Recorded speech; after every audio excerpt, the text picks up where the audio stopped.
All right. Well, our next speaker is Dr. Randall Price. I got to know him probably 20 years ago at the pre-trib study group. And he doesn't want to claim the title because I've called him this before and he says, don't call me that, but I'm going to call him it anyway. He's really a scholar. He's a scholar in the area of prophecy, archaeology, eschatology, Middle East, the temple. In other words, if you want to hear fact rather than fiction, this is the guy to listen to. And he's going to do a talk now on globalism God's way. Did you know God is a globalist? God is a one-worlder. It's called the Millennial Kingdom. And quite frankly, that's the only New World Order I'm interested in being involved in. So let's welcome Dr. Oh, and he's in a dangerous position too, because the only thing between you and lunch is him. So let's welcome Dr. Randall Price.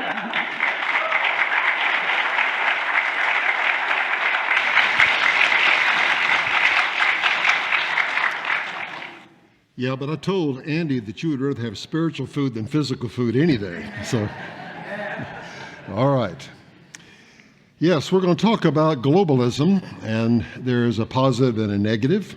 We're going to look at the negative first because we have a world that is out to, shall we say, from the humanistic point of view, build its own kingdom.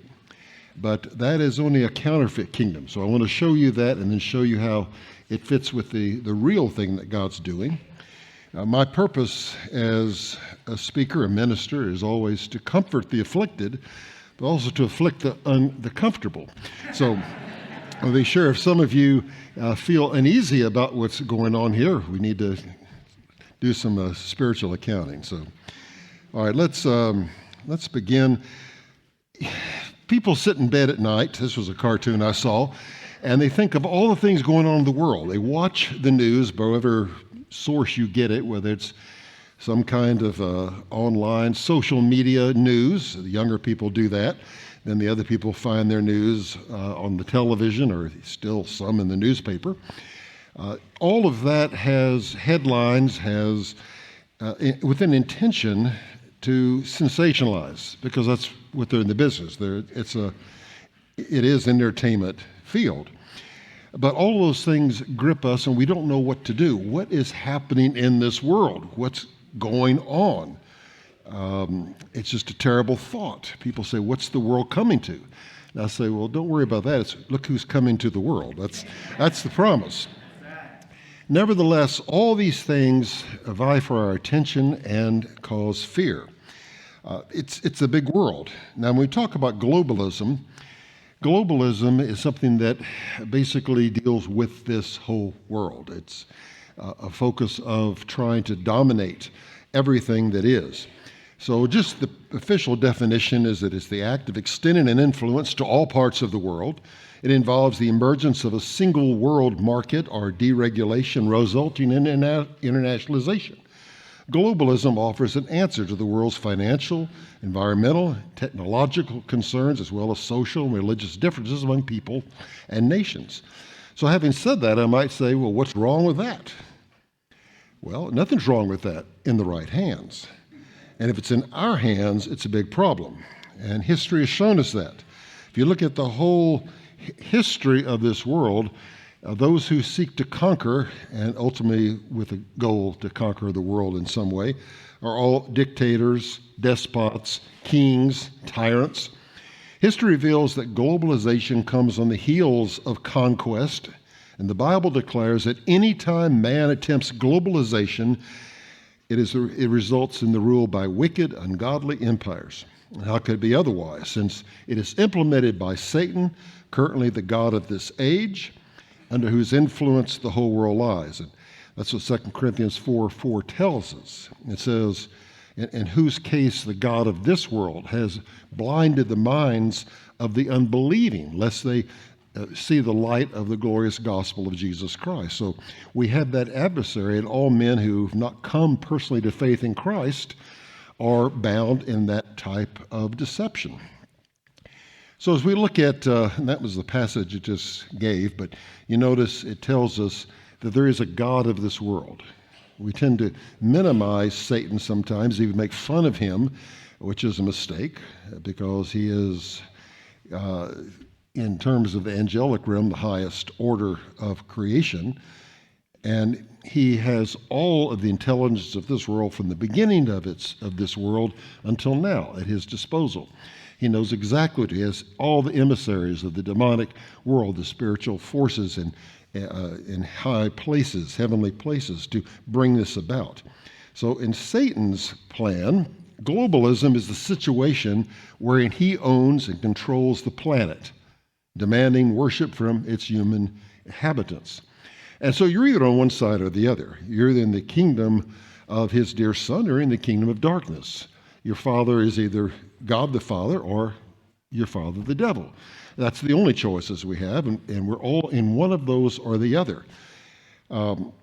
Scripture tells us who are believers to put on the full armor of God, that you may be able to stand firm against the schemes of the devil. For our struggle, and notice this, is not against flesh and blood, but it's against the rulers, against the powers, against the global forces. Your text will say against the world forces, but that's exactly what it is, the global forces of this darkness, against the spiritual forces of wickedness in the heavenly places. So we have this invasion, as it were, by aliens on this planet, seeking to conform it to the will of the one who sent them, which is Satan himself. Theodore Roosevelt put it this way, an interesting thing. He said, behind the ostensible government sits enthroned an invisible government, owing no allegiance and acknowledging no responsibility to the people. And that's that shadow government, that's that invisible hand, that's in years past, decades past, they hid in the shadows. You would refer to them as the Illuminati or some kind of strange Luciferian term. No one knew who they were. That's all changed, folks. They're right out there, proud as can be, to announce it in Davos, Switzerland, or wherever they may be, who they are and what their agenda is. Nothing is hidden anymore. So when we look at this invisible global government, it's fairly simple. Satan is at the height or the head of this. Evil spirits are his emissaries. And we have human accomplices, which are the global elitists and those who serve them. So these are the global forces of darkness, which encompass this world. We rarely see it. We feel it. We often wonder who's controlling this. We see people in places of authority who don't seem to have the capacity to carry out their rule. No names being named here. But you say, who's behind this? Others than those who we can't often see. The global elitists are an international or intergenerational cult that have existed throughout history with the single goal of controlling and centralizing all authority under one global leader. The World Economic Forum, meeting in Davos, Switzerland, is the annual site for globalist networking. And you can see that, and there's reports coming from it, but they are very proud, and many of the people who are considered stars in the economic world or in the technological world today are members of this. Well, I thought an easy way of handling this would be to chart it. First, looking at globalism man's way. I think charts are very good. They take their way of systematizing material. I have a chart book called Charts of Bible Prophecy, so the closest you'll get to some of this and being able to defend it is from a book like this, but puts it all together. So we're going to look at globalism man's way. These are things that come right out of the agenda they've announced. First is the Great Reset. You've probably heard that term before. Let's get things all started over. We have to rebuild. We have to renew. Part of this is global depopulation. So when you look at this, the Great Reset is the urgent need for global stakeholders to cooperate simultaneously managing the direct consequences of the COVID-19 crisis, which was perhaps introduced in order to do this, or at least to take advantage of the COVID-19 crisis to instill their type of overall control for our good, of course. To improve the state of the World Economic Forum is starting the Great Reset Initiative. So we have this in different forms, different leaders announcing the New World Order, Build Back Better. We now have a chance to do it right. This has been part of the agenda that we've seen for the last 8 years or more in our government. And some of this is simply globalism right at its face. Klaus Schwab, who is well known as the executive chairman of the World Economic Forum, says the pandemic represents a rare but narrow window of opportunity to reflect, reimagine, reset our world. Those are buzzwords you hear frequently. Biden, when he was president, said the quiet part out loud. He said, this crisis presents an opportunity. And opportunity for who? We saw it in Time magazine, the Great Reset. Remaking the world now on a global stage or global scale in order to implement an agenda that has heretofore not been possible. Depopulation is a part of this. You can't reset with all the folks around that have such different opinions. So some of the members of the World Economic Forum have the goal of reducing the global human population from 7 billion to 100 million. That's a lot of folks gone. But they're folks that you didn't need anyway, you see, because they're just holding things back. This intentional depopulation is in harmony with the belief that humans are just material beings, no different or better than other matter. Environmental balance depends on reducing the human threat to nature. Those who think they are God and worship the world want depopulation so the right people can be in control. Margaret Sanger was part of this elitist group. She's the founder of Planned Parenthood. One of her statements is that all of the problems are the result of overbreeding among the working class. The most merciful thing that a large family does to one of its infant members is to kill it. Okay, we've got to get the right people in the right way. Ted Turner, founder of CNN, which I don't think anybody watches much anymore, but Ted said a total world population of 250 to 300 million people, a 95% decline from present levels would be ideal. How do you get to that? We'll talk about that in just a minute. Jacques Cousteau, if you've ever, some of the older ones know him, the younger ones may not, but he was an oceanographer and a Frenchman, and he said, certainly an environmentalist, but he said in order to stabilize world population, we must eliminate 350,000 people per day. It's a horrible thing to say, but it's just as bad not to say it. And then someone else you might know, possibly a slip, but she said we must reduce the population. And the White House did a quick fix. They said, if you look at the text, she meant to say reduce pollution. There's a big difference between that, but anyway, all right. So how do you depopulate the planet? Well, there's different ways. First, natural means. Pandemic was one of those. You see different voices say that. Here is Michael Yerden saying, COVID vaccine, an integral part of the Great Reset. It seems increasingly likely that the jabs are part of a much larger set of interlocking projects, someone said. Whether or not, we can debate the vaccine all day, but the point is that it was introduced without testing. It was introduced by command. It was introduced forced on people, and people were lost jobs in the military and other places. This is something that exercises a type of control. If you look at China as an example, 400 million people were put in lockdown and quarantine. One study estimated 1.4 million deaths shortly after the zero COVID ended in China. Remember, they said we have zero COVID, but everybody was locked away and locked in their apartments so they couldn't get out. This is the way they handled that. Nearly 2 million excess deaths followed China's sudden end of COVID curbs. Here's another one. If unvaccinated people ordered to stay at home or face jail, you remember that? at times. Biden was talking about a war on the unvaccinated Americans. That was that social pressure that Bill talked about earlier. If you didn't do that, I remember, I went to the doctor, my wife and I, and he said, "Have you had your COVID shot?" I said, we're not taking those. And he began to pressure us and say, and I was teaching at Liberty University at the time, he said, "You are killing people. You're killing people." And I said, "Well, you're a hematologist. I'm here to not to take that." But he wouldn't let us leave. He wanted to see, "You must do this." And it was a great deal of pressure applied. And this was, some of you experienced that. Another means was social means. Abortion is that way. You can reduce the population. We have been reducing the population.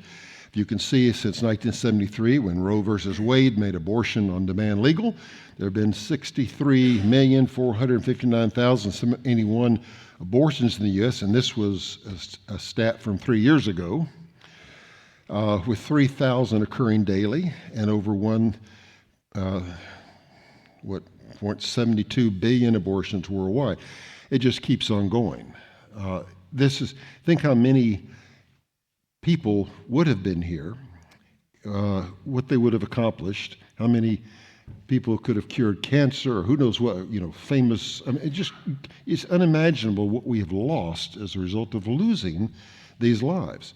But this is part of the agenda. We don't matter because we just matter. All right, the Wall Street Journal, upholding Roe versus Wade is supported by most Americans, they said.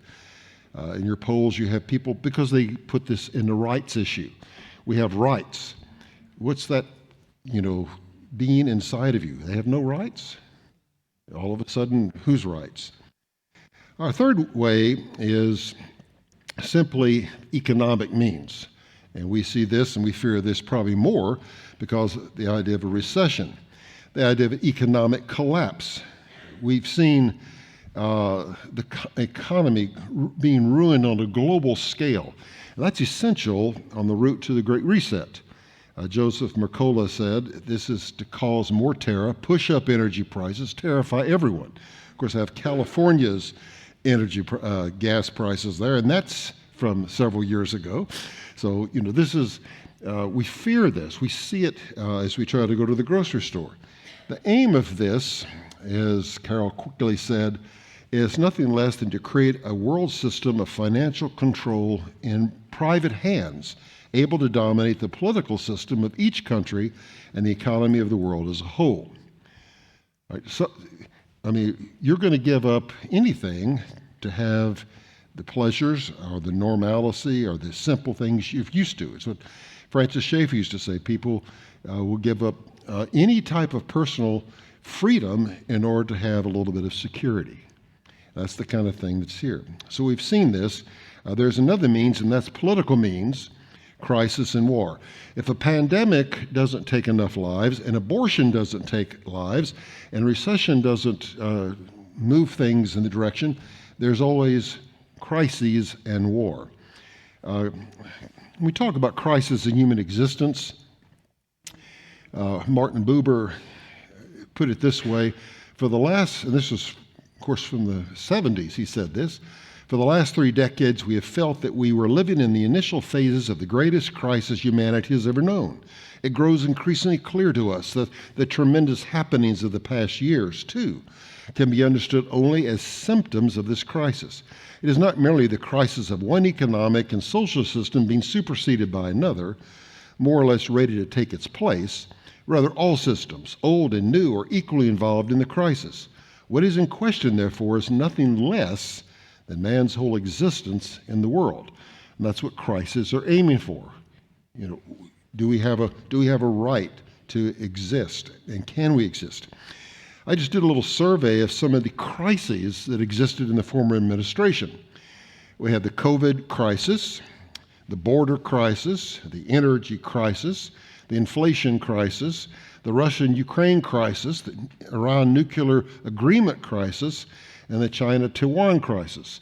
And some of those, of course, still are with us, and more coming.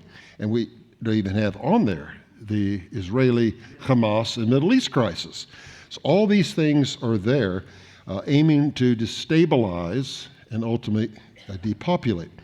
Joseph Mercola again said, all we need is war. He said, the Great Reset is a globalist plan that is moving forward at lightning speed. The COVID-19 pandemic was part and parcel of that plan, but to really fulfill the technocrats' ambitions, a war of some kind is needed. They need chaos, mass casualties, financial chaos, in order to create the desperation necessary for people to give up their freedoms and give in to tyrannical control. And of course, you will do that. You stayed home, you distanced 6 feet, you put on masks, you couldn't even go visit your alien relatives, some who were dying, all that because it was good for you. It was the best thing, kept you safe. And now, Putin's invasion of Ukraine risks global stability. You see the headlines that are there, or something like this. Well, global war on the Jews. I'm not sure why it won't stay there, but it's the global war on the Jews. So as Olivier was saying, anti-Semitism is at the highest it's ever been, I think, in history. Even we talk about the Nazi situation, but pro-Hamas, pro-Palestinian demonstrators worldwide against the state of Israel. You've all seen it. You know it came also on our college campuses. And with people citing the phrase Allah Akbar, great is Allah. It's not simply a political thing. Notice this is a religious statement, and it's even more than that. This is Washington, D.C., with people swarming there. Here we have the United Kingdom, or we had the United Kingdom. There it is. Okay, not sure why my effects are doing that, but there you see it, globalizing. All right. And also some of the flyers that you pick up. Here, this was a statement made at one of the universities, George Washington University. Anarchists call for the beheading of school administrators. Where'd they get that idea? Amid anti-Israel encampment, or fight for worldwide intifada. That's a call for global conquest in the name of Islam. Why is that doing that? Wider war in the Middle East. Quick. Okay. Global consequences coming from that. Here, Israel is likely to attack Iranian nuclear facilities within the next 6 months. Part of that is because Iran is weakened right now because of the loss of their help from Syria, Lebanon, Turkey's coming to fill that gap, of course. But the issue here is that if there's a weakness or a time that they can hit these facilities, this would be it. They have the Trump administration saying they will back up anything Israel needs to do for its security, so that could happen. Iran's president dismisses potential Israeli strike, threatens to build thousands of new facilities. This is all, of course, posturing, the saving face, making it clear that they'll do something they probably can't do. Also, we have statements, okay, this is a clash of civilizations. And so a clash of civilizations means just that we have even the ancient world and the modern world clashing and being replaced by something else. The globalist mandate is the world must collapse by 2030, and one of their target dates is 2025. So this is part of what we see them thinking of.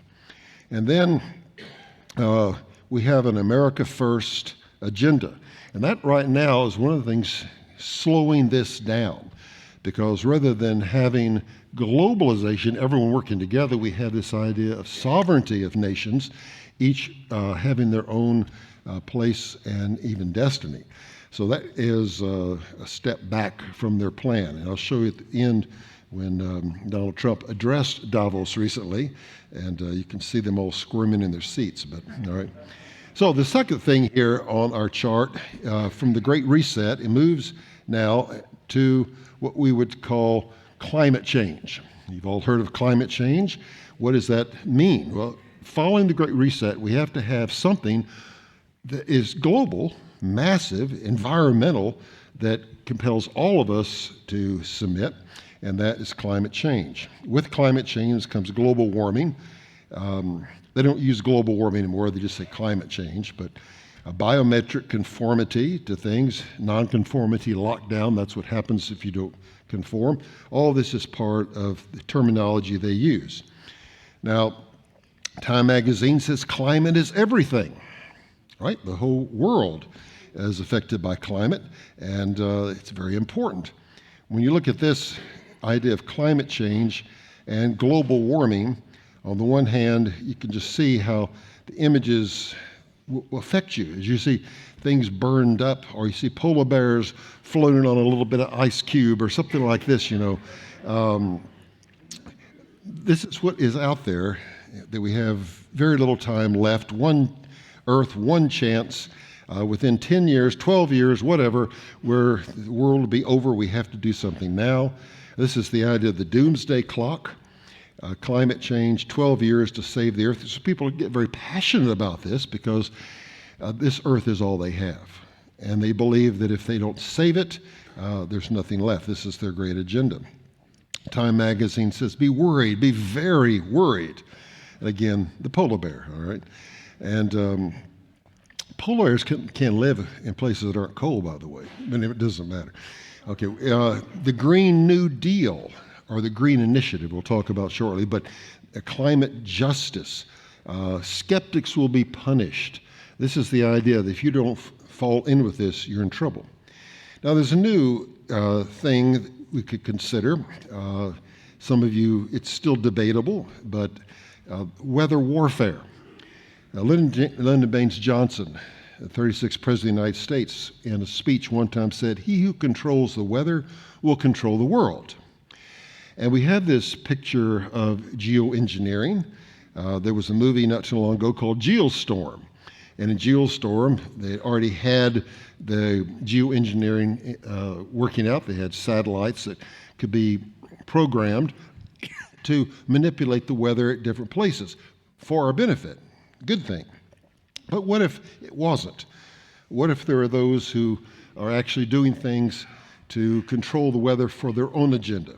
So there are those who talk about toxic skies and global dimming.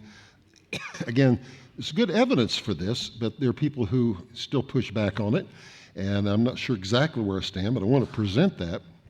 They're saying there's a decrease in the amount of sunlight reaching the Earth, and that's believed to be caused by pollution in the atmosphere, but it's pollution that's introduced. People who look at this talk about bringing about our own weather, and that is a means of controlling things. I mean, imagine, we had some severe cold, and they call it the polar vortex that came where I was too, up in Virginia. We hadn't seen snow in 3 years. All of a sudden, we've seen tons of snow in the last number of months. What is that coming from? Is that just unusual? Some say, no, it's engineered. Other countries have thought that.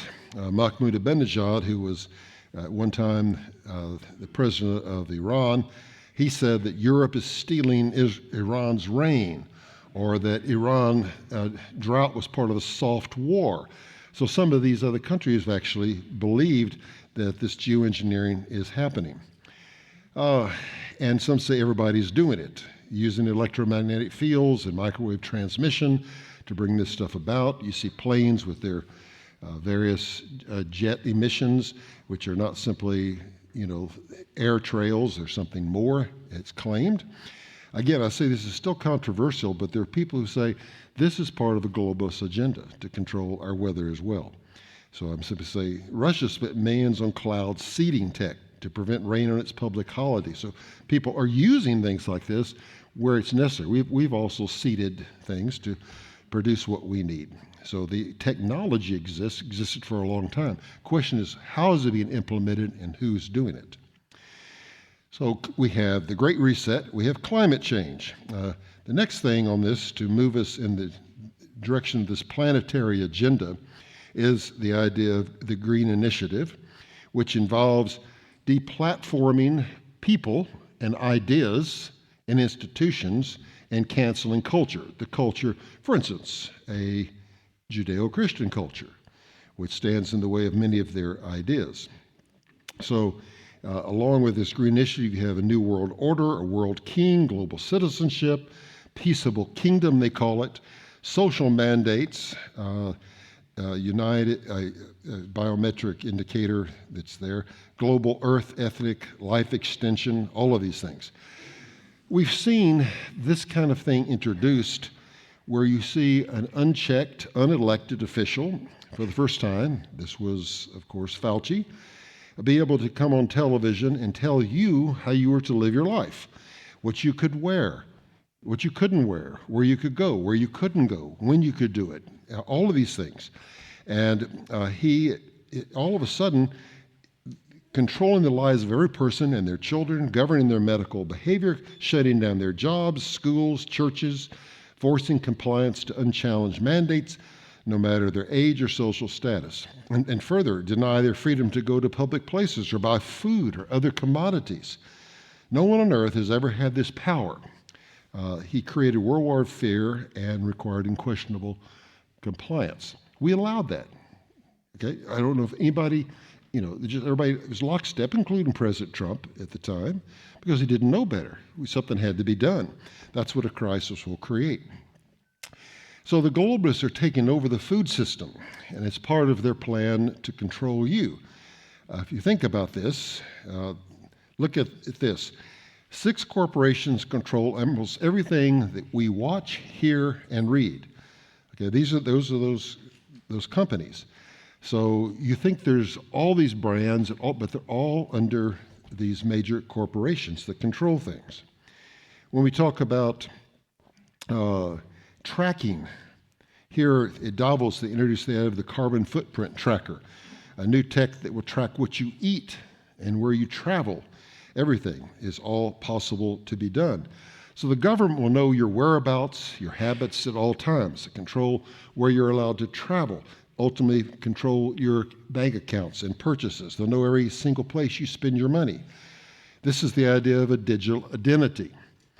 And again, this sounds good. Wouldn't it be good if you had all of these things under one easy to reference, access portal? I mean, everything here. And yes, it would be if it were not for the fact that the people who control it don't have your best interest in mind. They have something else in mind. So this is the idea. Last night, Andy mentioned about the idea from Revelation about receiving the mark of the beast. The idea is a mark. It's like a tattoo. It's something on the skin. And so they have a technology that can do that, to put these quantum digital dot tattoos that will have all this information, everything, every place you go, everything you do, and they'll track what you buy at the grocery store, which of course you don't have to pay for it anymore. You just walk in, get what you want, walk out, but it's charged, to your account. And you can imagine if you're not in compliance, what that means. It means you can't walk out. You can't even walk in. You're not going to be able to buy anything or sell anything. And that has some ominous implications. So I looked at this when I was teaching at Liberty. I'd get this on my computer regularly. Someone was scanning everything I did to be sure that my emails and everything, it talks about your internal contacts make up this, explore your habits, you have this many quiet days. It's kind of an invasion of privacy. Why can't I do what I want to? Well, no, I'm hooked to a system, and that system tracked everything I did. Now, it's within a Christian community, so I feel safe. But nevertheless, that's the technology that's there. We can be vaxxed by machines, tracked by machines. Humanity can be augmented in one cell at a time. And that moves us a little closer to the next step we're going to. Once you get this level of control, why not just keep it forever? That will involve the life extension. So what we have now is the metaverse. Have you heard of the metaverse?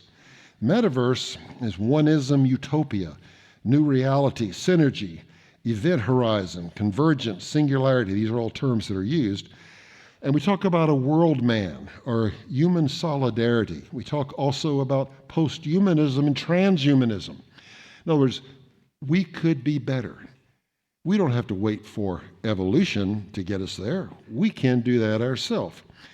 The metaverse is simply a technological term for a network of 3D virtual worlds focused on social connection.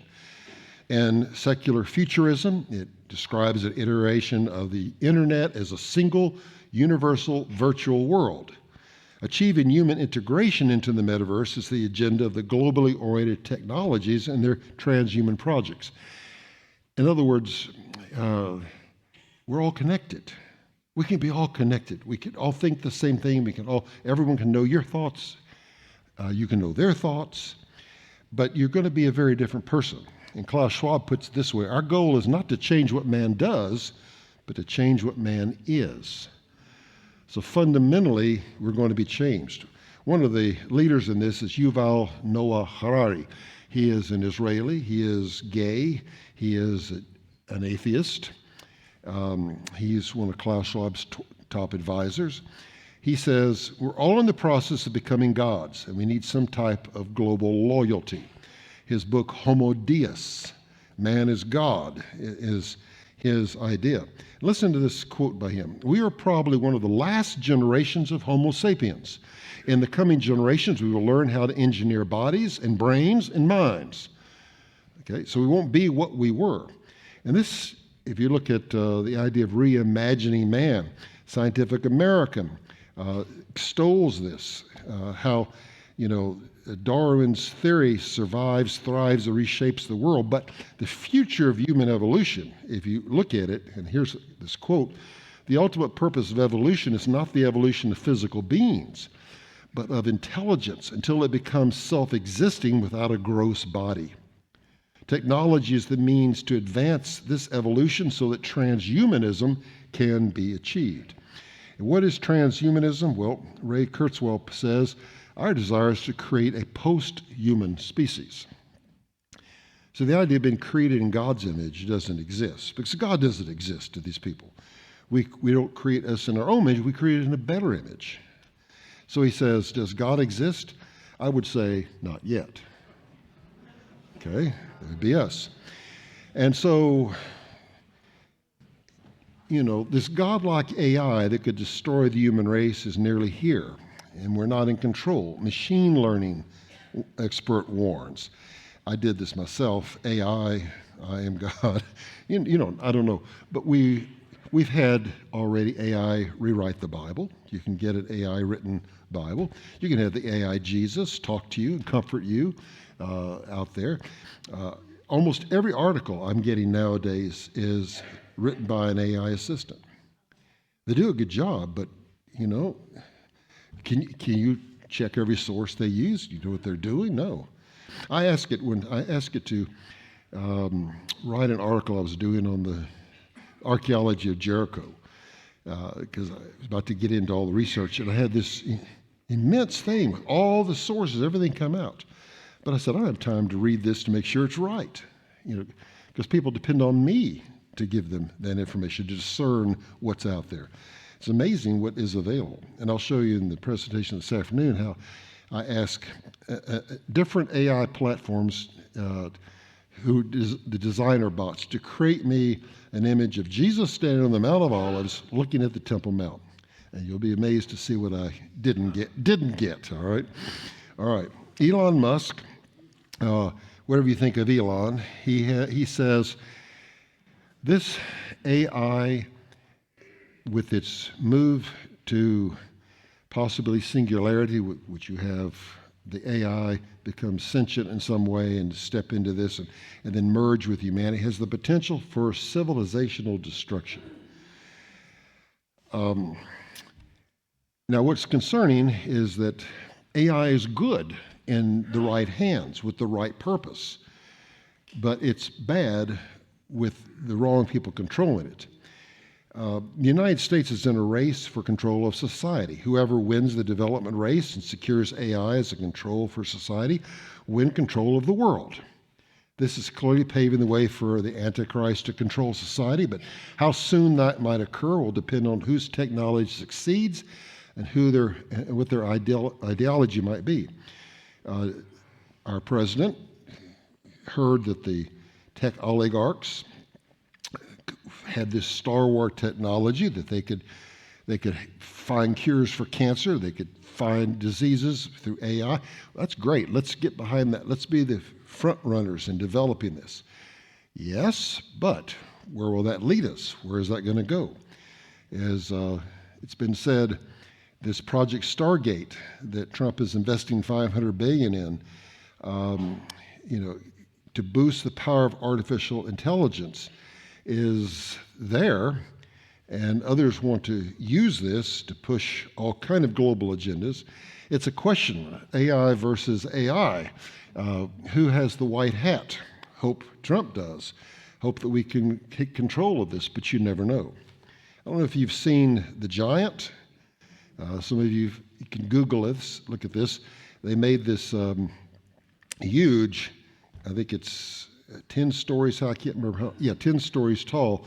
It's got, it's a moving statue. The skin has programmable LED pixels that can take the form of any person and can sing and speak. So it tours around, and so whoever you want it to be, it can be, and it can perform. And this is the idea of this giant, high-tech moving statue going global. And some of the comments about this, of course, Revelation 13:15 says, it was given to him to give breath to the image of the beast, and the image of the beast might even speak and cause as many as do not worship the image of the beast to be killed. Don't know exactly how to interpret that, but if we interpret it literally, then some technology has to exist to make that possible, and that technology now exists, and that's the point. I like what James Poulos said, because he says this is not just about the physical, it's about the spiritual. It always is. And he says in this digital civil war, who are we and why are we here? These ultimate questions have theological answers to the advent of digital technology that is returning people to the perception, the understanding, the sensibility that reality is fundamentally theological. You've got to be worshiping something. You have to have a theology. And what's it going to be? And that is why we're in a state of a spiritual war. We have a digital civil war going on with people who have deep-seated differences about the meaning of life. And so there is a conflict over technology, but also for the control of our souls. Because remember, behind all this agenda is not just human global elitist, it's a satanic agenda that is trying to get our souls. So spiritual defection, I just add some of these things. The Barna poll has explained that 52% of evangelicals do not have a biblical worldview. This is evangelicals, mind you, nor believe the Bible is an inerrant word of God. Seminary professors teach the Bible is to be read through cultural filters, resulting in many Christian leaders' ethics being governed by anti-Christian social norms. This leads Christians to deconstructing their faith, and we have this going on all the time. Because if you undermine one part of this, Jesus is not God, well, then I don't have to do what he says. Or the Bible is not inerrant. It has flaws. Well, then I don't have to believe everything it says. And if that's the case, why am I wasting my time? And so people begin to deconstruct bit by bit. C.S. Lewis put it this way. He said, where men are forbidden to honor a king, they will honor millionaires, athletes, or film stars instead, even famous prostitutes or gangsters. For spiritual nature, like bodily nature, will be served. Deny it food, and it will gobble poison. That's what we've seen. So across the board, we have this decline of Christianity, deconstructing faith, leaving the fold, people saying you lost me, on and on. It used to be fundamentalist anonymous. Now it's taken these other turns. But these are all testimonies, and you have leading pastors who have left the fold, and musicians and all kinds of people who people looked up to and now are deconstructed. Bob Unruh in a survey put it this way: the American Worldview Inventory in 2022, conducted by Barna, simply said that millennials, for the most part, don't possess a biblical worldview. Parents of preteens possess a worldview known as syncretism, a blending of multiple worldviews in which no single life philosophy is dominant. And only a sparse 2% actually possess a biblical worldview. And it seems that most preteen parents are unaware or certainly unfazed by the contradiction between calling themselves Christian but living in ways that repudiate the teachings and principles in the Bible. So you see that. You see people, I'm a Christian, there's nothing Christian about them, because they don't hold to the authority of Scripture and it doesn't control everything in their life. So we can go through a lot of these, but the idea if parents are in that coming to that place, what will their next generation be? What are they teaching their children? Okay, not to absolutely trust God and to follow His Son and to obey His word. Those things are simply not part of it. So we have all of these things happening. And that's part of cancel culture. Luke 21 says you'll be delivered up even by parents and brothers and relatives and friends, and they will put some of you to death, and you'll be hated by all on account of my name. And you can imagine, I can say during the COVID thing, there are people who were pointing fingers at people right and left, even within their own families, and it was causing a distance and separation. This is the kind of thing that can happen. What happens when a culture abandons Scripture? Well, it loses its biblical worldview, and then it loses its moral foundation, and finally it invites God's judgment because God is in control of His world, and He's not going to let things go on forever. Well, that was the agenda of global humanist, and you could see how that unfolded. You saw that chart, but if it sounded vaguely familiar to you as I laid that chart out, that's because all this is in our Bible already. So let's go back to this globalist chart and let's look at globalism God's way. Because, frankly, you'll see that everything that you just heard is an attempt by Satan to counterfeit what God has already said He will do. All right, so if we look at this, we talk about the Great Reset. What's the Great Reset? The rapture of the church. That's a great reset that's coming, friends, and it will. And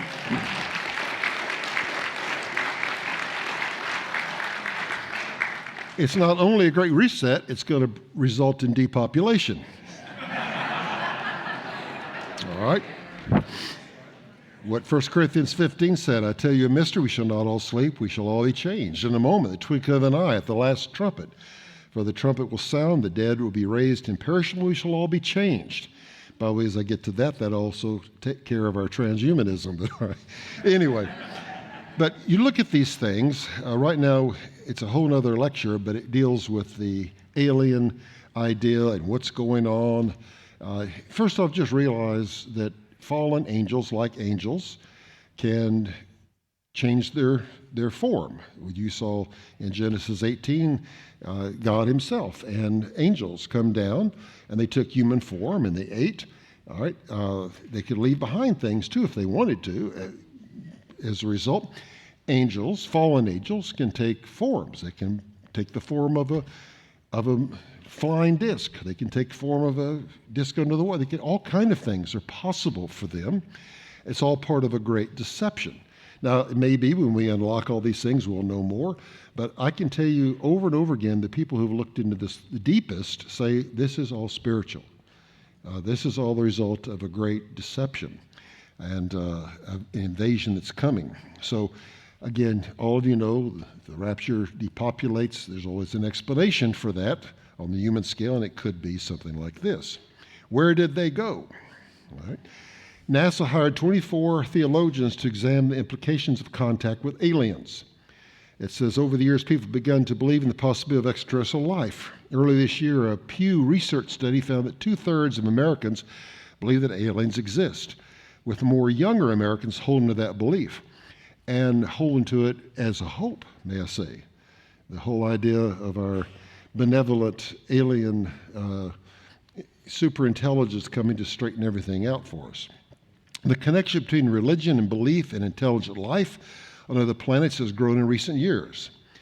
Cambridge religious scholar Andrew Davidson believes that a large number of people would turn to their religious traditions for guidance if such contact were to occur.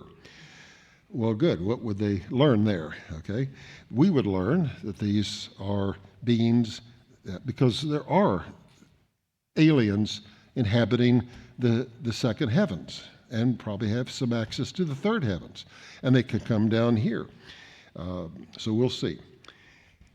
All right, so the rapture takes the place of the Great Reset. What about climate change? Well, I can tell you, if you look at the tribulation, that's going to bring about good climate change. And may I say global warming too, okay? So if we look at the real global change that's coming, Revelation, Matthew first says there'll be great tribulation. It is not like that which has occurred from the beginning of the world nor ever shall. Unless those days have been cut short, no life would have been saved. False Christs, false prophets will arise so as to mislead. And then Revelation 13:12 says the purpose of that is to make all of those who dwell on the earth, that's a global thing, who dwell in it to worship the beast or the Antichrist.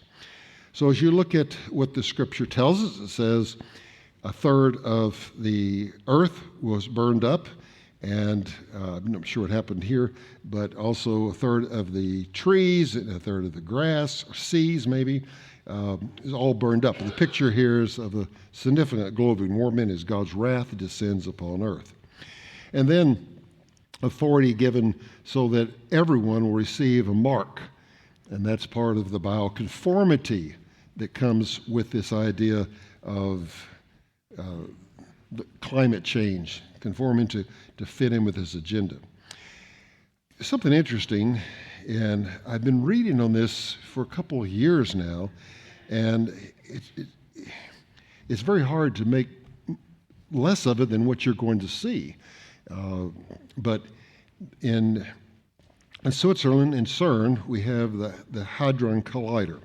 This is the whole scope of it that you're seeing here. Here is something on ABC News. It was basically that they have this particle accelerator and believe they have found the subatomic particle that gives mass to everything in the universe, known as the God particle. So there have been even books written on this. But what to create that God particle, to get to this, the Hadron Collider, known as CERN, is the world's largest, most powerful particle accelerator and the largest machine man has ever made. 17 miles long, buried 574 feet below the Earth's surface. It smashes subatomic particles together at or close to the speed of light in order to break them apart and open a door to something. They call it an alternate universe. What's interesting is what you see at CERN. You see the insignia for CERN has intertwined this 666. You see Shiva, who is the Hindu deity of death and destruction, a big statue on the property. More than that, here's the director of research. He says, out of this door we open, something might come, or we might send something through it. So this is this idea of interdimensional experience. And when they have this thing going over, this is CERN, this is a picture of the clouds and what's happening whenever this collider is working. Now, is CERN trying to bring entities through a dimensional doorway? Well, hard to say, but Revelation 9 talks about the pit and the demons who will come up out of that pit someday. When you look at what they're doing, this is part of their opening ceremony. They show people wearing these goat head, dancing around. They created this film, a documentary called Symmetry, in which they have someone reaching through this portal, and when they come out, they look like this. Okay? This is their own documentary. So I don't know what to make. I said I can't make less of it than what they're showing. I'm not sure what more to say. But this is part of this globalist agenda as well. So the tribulation and demonic invasion, we have that spelled out. And it says that they have a king over them, the angel of the abyss. His name in Hebrew is Abaddon, and in Greek, the name Apollyon, which all has the idea of destroyer. Just like Shiva, by the way. All right, we've come through the Great Reset. We've come through now the idea of the tribulation. But now we have the revelation of Jesus Christ. And with that, we now will deplatform the existing culture, because when we come clearly to Daniel, he says that's going to happen, and we have the cancel culture of the world itself. So let's just look at some takeaways as we move into this area. First, God's global future for believers is an amazing new world of fulfillment and blessing within Christ's earthly kingdom. That's what's going on here. So Daniel tells us that God will set up a kingdom that will never be destroyed, and the kingdom will not be left for another. And it will crush and put an end to all these other kingdoms. And that's the deplatforming and the canceling of culture of this world system. And then Romans has told us that this is something we ought to all long for. The whole longing of creation is going back to the Garden of Eden when God created a perfect world and men and women in immortal states to live in it and in fellowship with Him. And the intrusion of sin through the evil one has derailed that for the time being. But the goal of God has always been to create a kingdom on this earth where He could reign with man and man would be what they were intended to be. And so the creation will be set free from its slavery of corruption into the freedom of the glory of the children of God. That's God's plan. So that's the millennial kingdom and the reign of Christ and His saints. It tells us the kingdom of the world has become the kingdom of our Lord. It's not in a different place, it's in this place, and of His Christ, and He will reign forever and ever. That's why you see this great satanic counterfeit, because there's a God of this world that wants to reign in this world, but He is not going to reign in this world. God Himself, who came into this world and became one of us, is coming back to reestablish that rule, and He'll deplatform Satan himself. So this is what we read in Psalms 2, His rule on earth. He will be on Mount Zion in Jerusalem. He will be over all the earth. That's clearly a global agenda. This is all King of Kings and Lord of Lords. And then we read what it will mean for us. We will have fallen man restored to participate in this global government, global rule, for God's glory. It was lost and needed to be restored in the millennial kingdom. And of course, the best book on that is Andy Wood's book on the king. What's the title? The Coming Kingdom, right. 2 Peter tells us, according to his promise, we're looking for a new heavens and a new earth. So beyond even the millennial kingdom, we have an eternal perspective, and it's also on this earth, a global world. Everything will be made new. All these things are part of God's plan. A perfect physical dwelling, the new Jerusalem on earth, will be physically resurrected, will not require, will have bodies that are resurrection bodies. And what are those? That's transhumanism. We'll have exactly what they said, but God will give it. And so here's a picture of that, okay? These are our promised transhuman bodies. Our earthly ones die, they're broken, they're weak, they're natural, but the heavenly bodies will live forever and be in glory and have strength and be spiritual. All these things, perfect bodies, no gray hair, no cholesterol buildup, cancer or heart disease, no more wrinkles on the face, no fatigue or weakness. All these things are part of and no allergies. All this is promised. Okay? Blessed activities as well. Not playing harps on clouds, but we won't have purposeless inactivity. There's a great new world that we all will be part of, praising and worshiping God, but also given work. Just as in the garden, man was created to work purposefully. He'll be doing that in the future as well. And then forever bodies, no more death or mourning. You can eat whatever you want to, all right? Not certainly as much as you want to, because you will be spiritual. You won't do that. We'll have all these forever bodies. No more death, no more mourning. And the most wonderful thing is we'll see those who have gone before, who knew the Lord, and our relationship will be utterly perfect. No sin nature, cross words, rivalries, jealousies, none of that. All right? So that's the first thing. The second thing here is that man's attempt to create a global government is in reality the implementation of Satan's agenda to counterfeit God's prophetic program. That's why I showed you that first. That's what's happening now. But listen to me. If that's happening now, and we can see how far it's gone, how close are we to seeing God's program also fulfilled? So what that's all about is Satan trying to take the place of man. This was the idea of the Antichrist ruling from the temple. We are living in the final days of the kingdom of man as the insidious counterfeit to God's global government takes root and appears to progress. It's the last assertion of satanic and human will against God. So the great reset that's happening here, for the moment, seems to be slowed down, at least in our country and maybe around the world, by Donald Trump. And this is what he said at Davos. He's the world's biggest anti-globalist. He announced to the World Economic Forum that America's free and sovereign nation. It's now regulating immigration, reversing its woke and Green New Deal agenda, leading the world in oil production and its American First policy, and charging the rest of the world for doing business with it. So let me say, and you can see Klaus Schwab's little face.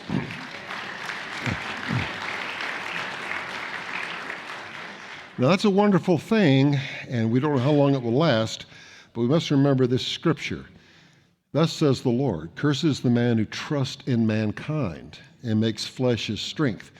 Okay, that goes for the unbelievers who follow the globalist agenda. It also goes for us who follow any other human agenda, okay, and whose heart turns away from the Lord, because ultimately if our faith and hope is in man, it can't be in God.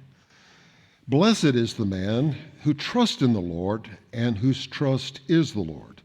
And so that is extremely important. So finally, as I conclude here, it says the fact that we see Satan's counterfeit agenda now being aggressively followed on a global scale means that we are nearing the time of Christ's return to fulfill God's prophetic program. And just some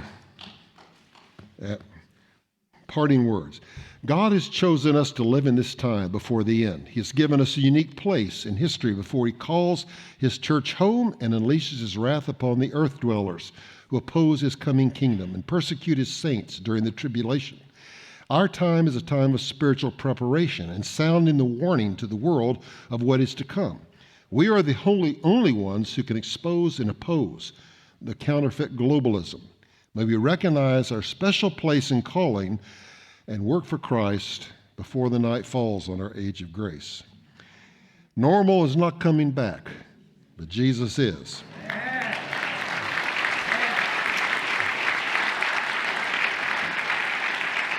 So as a final word, let me say, come to Jesus before Jesus comes. All right? Amen. If you want more information on what we do, World of the Bible Ministries, worldofthebible.com, publications and things we have, books on our book table out here, all of that stuff is available to you, so come take a look. We do tours to Israel. We have one coming up in April, right there, okay? And we have brochures at our table. So if you want to join some of the first people getting back to Israel after the war, come be part of that. All right, thank you.